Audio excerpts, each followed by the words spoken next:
ፍቅር ሂጅበት፣ በጣም ትችያለሽ። የሩታዬ እህት መከታዋ፣ ጀግናዋ፣ የሚዲያዎቹ መሪ ማለት ነው። ውሽሚት እኔ አታሳዝነኝም፣ የዘራችውን ነው ያጨደችው ማለት ነው። እና ባሏን እንግዲህ ራቁቱን ሆቴል ውስጥ ከሴት ጋር አይታ አሁንም ይቅርታ አድርጋ አብራ ለመቀጠል ነው ውሳኔዋ ማለት ነው። ቡዜ ርቀሽ ራስሽን እንዳትጎጂ፣ እንደዚህ አይነት ህይወት ውስጥ እንድትጨመላለቂ አልፈልግም ብትላትም እኔ ወድጄው አይደለም ያንን ሁሉ በደል ሲያደርግብኝ ወድጄና ፈቅጄ ቢሆን ኖሮ እርቀው ነበረ፣ ብዙ ጊዜ ልቤ ተሰብሯል ብላለች። ለማንኛውም የቡዜን ሀሳብ እደግፈዋለሁ። መራቅ አለባት፣ ግን ዛሬ አልነበረም መራቅ የነበረብሽ አብርሃምን። በእርጉዝ ሴት በነፍሰ ጡር ሴት ላይ ስትጫወች የነበረው የዘራሽውን እያጨርሽ ነው። እሰይ እልልልልልልልል እኔ በጣም ነው ደስ ያለኝ ማለት ነው። እና ሴሰኛ ዝሙተኛ ስለሆነች ነው። ሲጀመርም አብርሃም ላይ እውነቴን ነው ወይ አስደግማበት ነው ወይ አስደግሙባት ነው። ሌላ ምንም እንትን የለውም። ያ አብርሃምን በግማሽ ሚሊዮን ብር ስለገዛችው አብርሃምም ደግሞ ሼም ይዞታል፣ ይሉንታ ይዞታል። ወደ ሌላ መሄድ ትቷል። እንዲሁ እየወሰለተ ከተለያዩ ሴቶች ጋር መጋደም ነው የሚፈልገው ማለት ነው። እና እንደው ለአፍሽ እንኳን ትንሽ ለከት የለሽም ሄርሜላ ማለት ነው። እውነቴን ነው። አሁን ፍቅርን የመናገር አንቺ እንደው አቅሙ ሳለሽ 15 ቀን ላወቅሽው ባል ከምትይ እኮ ከፍቅር ጋር እኮ 7 እና 5 ዓመት ነው አብረው ይኖሩት አብርሃም እና ፍቅር ማለት ነው። አንቺ ነሽ እኮ ጣልቃ መተሽ የገባሽው እንጂ ፍቅር መጀመሪያም የኖረች ናት።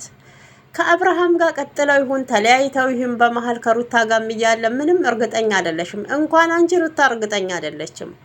ልንገርሽ ከሩታ ጋር እያለ ከፍቅር ጋራ ምን እንደሚሆኑ ይሄን ቪዲዮ ላይ አልወጣም እንጂ የምናውቀው ጉዳይ የለም። እንግዲህ ፍቅር እውነቱን ተናግራለች ማለት ነው ጋይሶች፣ እውነቱን ተናግራለች። አንቺ ነሽ የመጣሽው እንጂ እኔ አይደለሁም። 15 ቀን ላወቅሽው ወንድ ሆቴል ውስጥ አንቺ ሳለሽ አይደል እንዴ ሩታ ነፍሰ ጡር ሆና ስትጫወችባት የነበረው? ሆቴል ለሆቴል እየተከተልሽ እየሄድሽ እያለቀሽ ካልሳምከኝ ፍቅርክን ታልገለጽክልኝ እያልሽ ማለት ነው። እና አብርሃም አሁንም ወዶሽ ሳይሆን መጫወቻና የዩቱብ መሸቀያ ሊያደርግሽ ነው። ያው ባነር የሚወጣው እንደዚህ ቺታረገች እያለ ለሚል ነው። በጣም ኦዲየንስም የሚኖረው ቪውም የሚበዛው በቃ ገቢው በእንደዚህ በጣም እይታ ስለሚኖረው የዩቱቡ ፕላትፎርም ስለገባቸው እንደዛ ነው እየሄዱበት ያሉት። ሰላም ውድ ተመልካቾች እንዴት አላችሁልኝ? ሰላማችሁ ብዝት ተረፍ ይበል። ኢትዮጵያንም ኤርትራንም ማለት ነው በመላ ዓለም የምትገኙ ለቤት አዲስ የሆናችሁ እንደተለመደው ላይክ፣ ሰብስክራይብ እያረጋችሁ አበረታቱኝ። እንዲሁም የሩታዬ እህቶች የጀግናዋ የፍቅርዬ የሩታዬ በከታዋ ሂጂበት። እውነት ትችላላችሁ። እውነቴን ነው። በጣም ነው የምትችሉት። እኔ በጣም ደስ ያለኝ በቀል በእግሩ ቆሞ ሲሄድ እውነት ፍቅር አሳይታለች። በቀል በእግሩ ቆሞ ነው የሄደው። የሄርሜላን እንደዛ ማበድ እኔ በጣም ነው ደስ ያለኝ። አላሳዘነችኝም።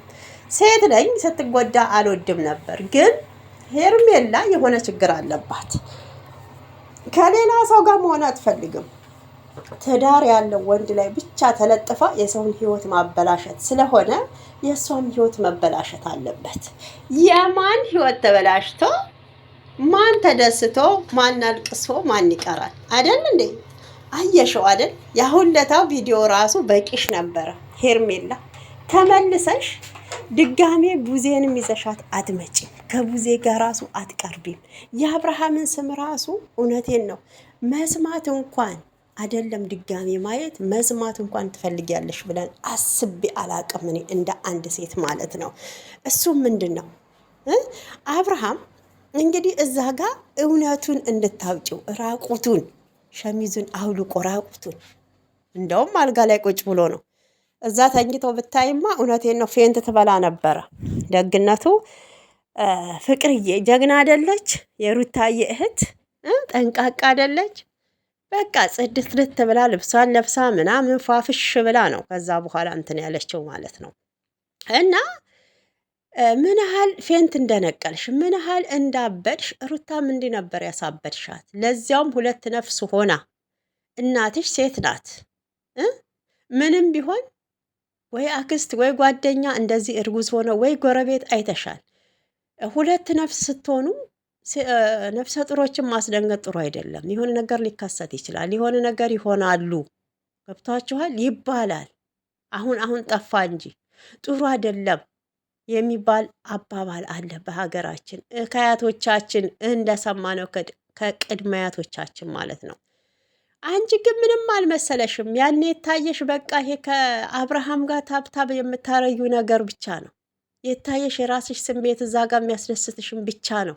የ5 ደቂቃ በቃ የገባ ወጣው ነገር ነበረ ሲያስደስትሽ የነበረው እንጂ ሩታ እዛ ጋር ብትወድቅ እውነቴን ነው 2 ነፍስ ሆና ከደረጃ ላይ ወድቃ የሆነ ነገር ብትሆን የእሷ ህመም ምንም እየተሰማሽ አልነበረም። አሁን ህመሙ በጣም እየተሰማሽ ነው። እሳይ ገና ከዚህ በላይ ማለት ነው። እውነቴን ነው። ገና ከዚህ በላይ የሩታ ህመምን ገና ትታመሚያለሽ። በእውነት ሂዱበት፣ ሂዱበት ትችላላችሁ። ፍቅርና ሩታዬ በእውነት ትችላላችሁ እንዴ! አንቺ እንዳትጎጂ ከዚህ ህይወት ውጪ ብላ ብትልሽ ሩታ እኮ አልወጣም። ደግሞ አሁን ፍቅርን የምትላትን ስሙ። ቡዜ ውጪ፣ ይበቃሻል። ከአብርሃም መራቅ አለብሽ። ውሳኔሽን እፈልገዋለሁ። ቆፍጣና ሴት ሁኚ። የራስሽን ህይወት ቀጥይ። ከአንዴም 2 ብላሽ ነበረ። ዛሬ በግልጽ ነገረችሽ። እኔ እኮ ወድጄው አይደለም ቡዜ፣ ወድጄውና አፍቅሬው እኮ አይደለም። ብዙ ጊዜ እኮ ልቤን ሰብሮኛል። ምን ነው አንቺ ያለ አብርሃም ይሄን ያህል ወንድ ልጅ አይተሽ አታውቂም? እንዴ አንጠለጠለ እንዴ?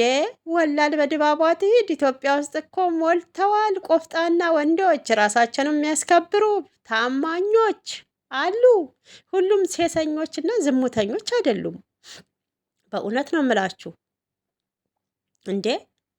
ስለዚህ ለ15 ቀን ላገኘሽው ወንድ እውነት ክብርሽንም አይመጥነውም። ሆቴል ውስጥ እንዴት አልጋ ቤት ትገኛለሽ? እኔ በጣም ነው ያፈርኩት። እውነት የምን 15 ቀን እንዴ? 7 ዓመት አብረው የኖሩ እኮ ናቸው። ከልጅነታቸው የምናውቃቸው ፍቅርንና አብርሃምን እኮ ነው። አንቺ ነሽ እኮ 3ኛ ወገን የመጣሽው። በነገራችን እሷማ መጀመሪያ የነበረች ናት እንዴ። ሰው የመጀመሪያውን አይረሳም ይባል የለ? በቃ የእነሱ እንደዛ ነው። እኔ እነሱ እንትን አላለኝም። እኔ የአንቺ ነው ግራ እየገባኛለሁ። በእውነት ለሴትነትሽ ክብር የሌለሽ ሴት። በጣም ቆንጆ ነሽ። የውጫዊ ውበትሽ ያምራል። የውስጣዊ ውበትሽ ግን ልክስክስ ሴሰኛ ዝሙተኛ ነው የሚያሳድደው ማለት ነው። እና ፈጣሪ ሆይ ከውጫዊ ውበት የውስጣዊ ውበት ስጠኝ ብላችሁ ጸሎት አድርጉ። እውነት ፈጣሪ ባልም ሲሰጣችሁ ከውጫዊ የውስጣዊ ይስጣችሁ፣ ታማኝ የሆነው ማለት ነው። እግዚአብሔርን ነው የምላችሁና እኔ በጣም ግርም ይለኛል። የምን 15 ቀን አንቺ ነሽ እንጂ ሆቴል ለሆቴል ያኔ ስትል ከሰከሽ የነበረው ሩታ ነፍሰ ጡር ሆና ከአብርሃም ጭራ አልለይም ብለሽ ሁሉም ቦታ ላይ ራስሽ እየሳምሽው፣ ራስሽ እያስገደድሽው፣ ራስሽ ፍቅርሽን እየገለጽ እሱ ፍቅሩን እንኳን የገለጸልሽ በአማላጅ እንደሆነ እንዳትረሺ። ወራዳ ደግሞ አሁን አንገትሽን አንገጥጠሽ እኔ እኮ ቡዜን ይዋት ቡዜ እንዴ አይኤ ነች እንዴ? እንትና ማን ፍቅርን አስተያየቷን በደንብ ተመልከቱልኝ ማለት ነው። እና ግራ ገብቷታል። ተልኮ በቀን ያለብሽ ወይስ አብርሃምን ፈልገሽው ነው? አዎ ፈልጌው ነው፣ ከሱ ጋር መሆን ስለምፈልግ ግን እንዲቆርጥላቸው ነው። ለሩታም ለሄርሜላም ቪዲዮን ያሳየሁት ብላለች። ደግ አረገች። አዎ ደግ አረገች። ሩታ ላይ ስትጫወቱ የነበረው ይሄ ነው። ቡዜም ብትሆኝ ወንድምሽም ቢሆን ዝሙተኛዋን እቺን ሴሰኛዋን የጎዳን እቺ መንገደኛ የሜዳ አህያ ሀለሌዋን ማናት ውሽሚትም ማለት ነው። እሷን ወግነሽ እኮ ሩታን ለመጣል ስትሯሯጭ ነበር። ሩታዬ አሁን ይኸውልሽ ተደስተሽ እግርሽን ሰቅለሽ ቡናሽን ጠጭ እየሳቅሽ ማለት ነው። በቃ ፈን አርጊባት። እቺ ቅሌታም ወራዳ ደስ ነው ያለኝ። ገና ከዚህ በላይ ፍቅር ታዋርድሻለች ሄርሜላ ማለት ነው። ጨርቅሽን ጥለሽ ነው የምትሄጂው። ያሁለታውን ሆቴል ውስጥ እንዴት እንደሆንሽ አይተሻል። ገና ከዚህ በላይ ጨርቅሽን ጥለሽ ታብጃለሽ ማለት ነው። ታብጃለሽ። ያሳብድሽና የሴት ይኸውልሽ እናት አታልቅስብሽ። ሩታ እናት ነበረች። የእናት እንባ ይደርሳል። ምንም ቢሆን እውነቴን ነው። ታናሽሽ ብትሆንም ብትወልድ ስለወለደች ታላቅሽ አይደለችም። ብትወልድ ታደርሻታለሽ ማለት ነው። እድሜ ለሜካፕ እድሜ ለሜካፕ እድሜ ለዱቄት እሱ ነው ሰው ያስመሰለሽ ሲጀመር ማለት ነው። እና እስቲ በኮንፊደንስ ያለ ሜካፕ ብቅ ብቅ በይና እንሽ ማለት ነው። አይጥ የሰው አይጥ። ለማንኛውም ላይክ ሰብስክራይብ አድርጉ። ሩታዬና ፍቅር ይመቻችሁ።